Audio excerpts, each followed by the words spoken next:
Hey, Happy New Year. Happy 2018. It's Dave Knight here at 123daytrade.com. Thanks for watching. Thanks for being here.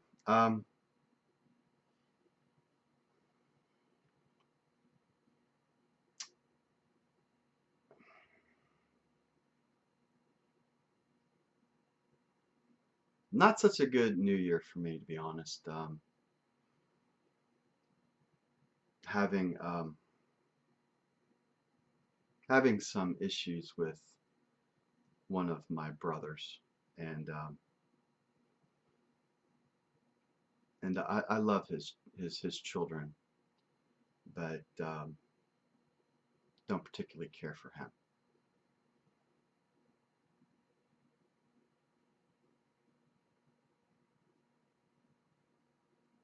In my heart of hearts, I love him, but I've got to separate myself from him because he just brings me down. He just makes me feel bad about myself and my situation, and I just can't dwell on the negative. I refuse to dwell on the negative. Those that know my financial situation know that my money is tied up in a trust fund, and it's like pulling teeth to get anything out of it ever since my dad had passed away. What my brothers and mother don't seem to understand, and they forget, is that I put a lot of money into that trust on my own when I was in my 20s and early 30s before my dad passed away. And now I don't get access to any of it. I helped fund some of the real estate deals that we put together when my dad was living and I had money. And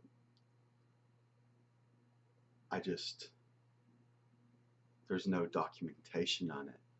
I mean, I scoured my mom's house for anything, a note, a post-it note, anything with my dad's handwriting on it. And it ends up being my word against everyone else's. So, is it a figment of my imagination, or is it reality? I don't know. I know what I believe I did in my heart of hearts. I believe. I mean, I even went to my bank, and the records don't go back that far anymore. I mean, ever since the digital age, my bank was bought out by another bank, and all around that time of the bank crisis and the bailouts and all that, all the documentation from 2007 and 2008, I can't look past that point.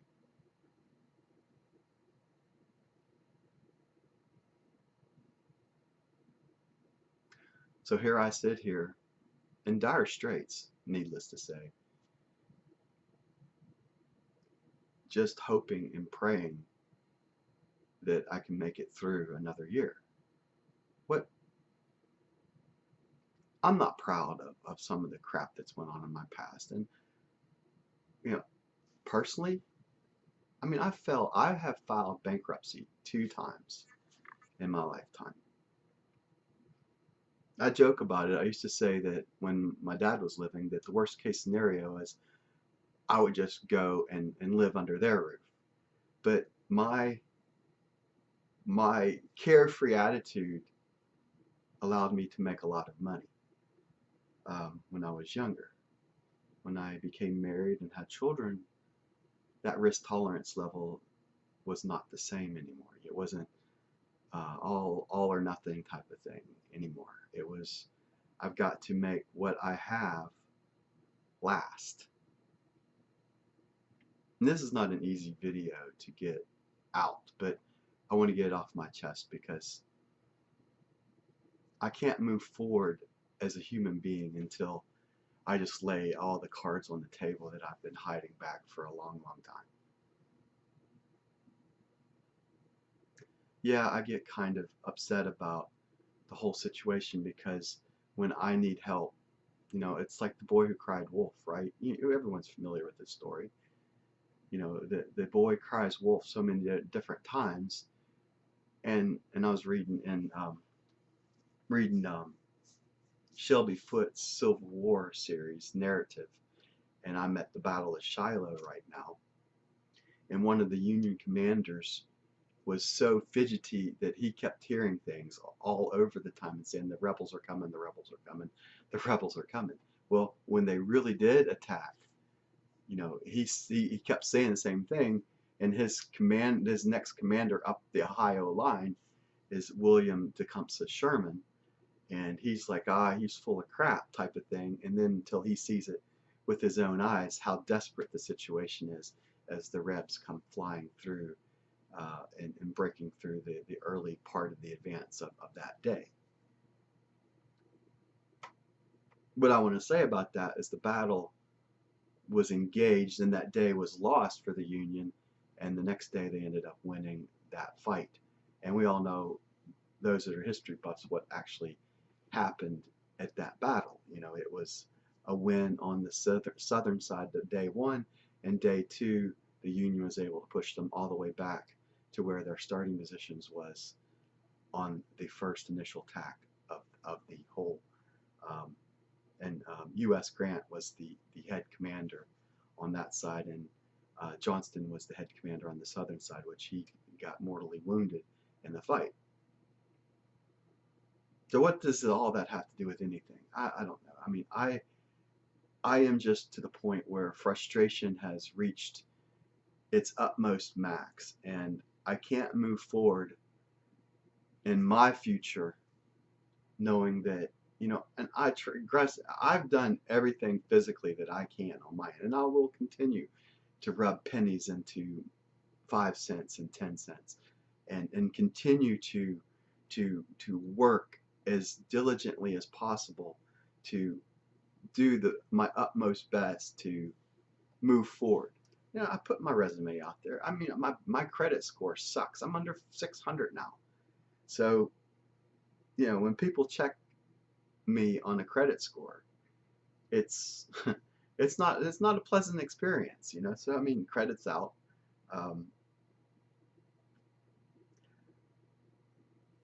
What I would tell you about trading is that I've put my heart and soul into something that at best was a really good business for me when my dad was living, and I've struggled to exist since. And this is going back to 2004. And I've had some decent years in trading, but still, you got to pay your bills, right? I mean, our mortgage, our car payment, I'm just like everyone else out there. There's bills coming in and bills that need to be paid, and unfortunately, there's bills that I feel, the credit card companies are the first that don't get paid. So, if they're stupid enough to put credit out to me on an unsecured loan and debt, I was like, well, I'll pay them when I can. I follow Dave Ramsey's philosophy of protect the four walls first, and then if there's anything left over, what we do is we snowball it into one card to try to pay it down as quickly as possible, and then work to the next card.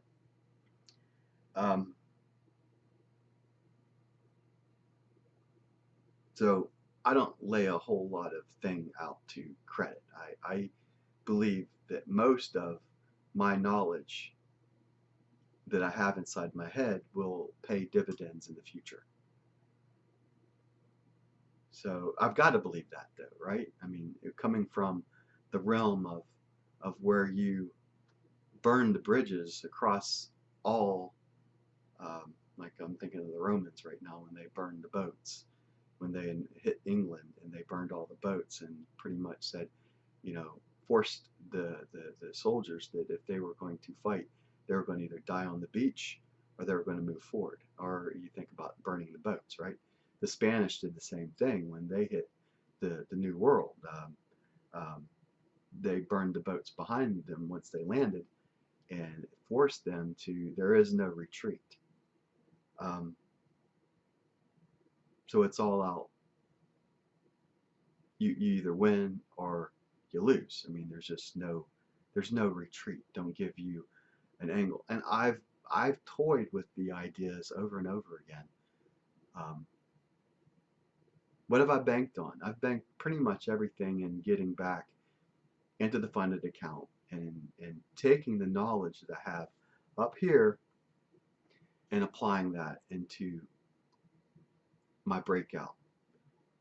It puts a lot of pressure on me. 2018, I can tell you that 2017 was the year that I was hoping to get from 2007 to 2018.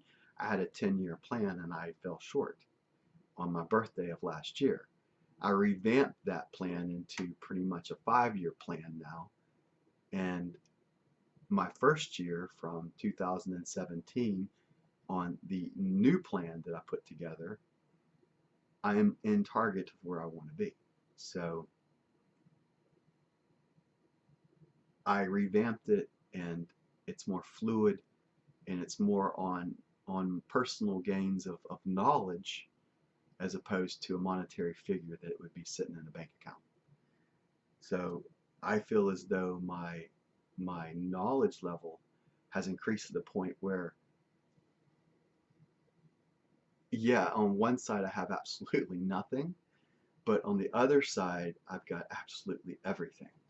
So the knowledge component is there. It's the monetary component right now that I struggle with.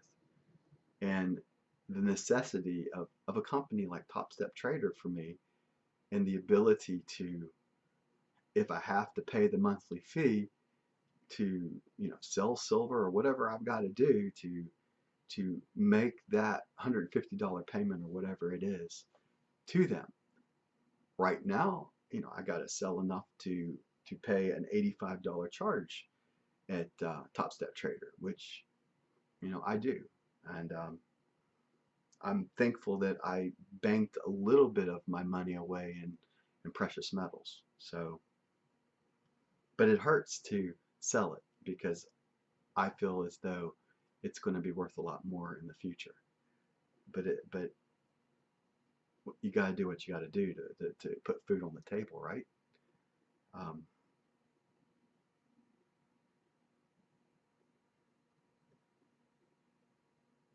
it hurts to make this video to say that that I basically defriended my brother, my youngest brother, in Facebook. I blocked his number on my phone,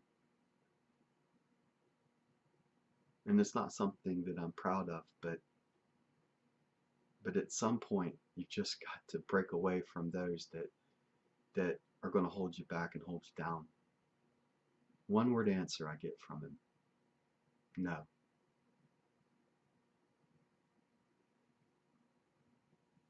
It's been way too long to worry about things that I can't change. I've tried to do the best I can rubbing the pennies together. There's nothing that I can do at this point short of going down there and beating the living daylights out of him, which obviously I'm not going to do. I'm not going to drive 600 miles to do that. I'm just, I mean, maybe that what needs to be done is us to sit down and talk face to face. It's a lot easier to answer somebody in a text or a phone call or whatever, but I don't know. I mean, I'm at my wit's end with him, so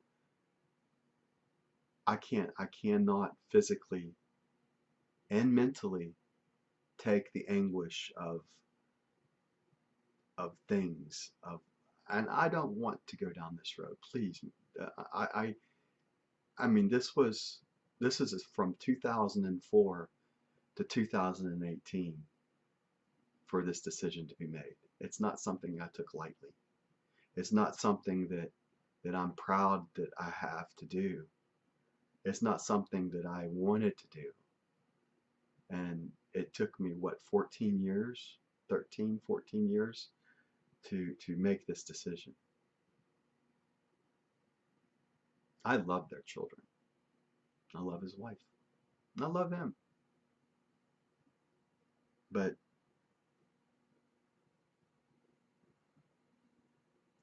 we're not going to see eye to eye on any of this. He thinks he's right.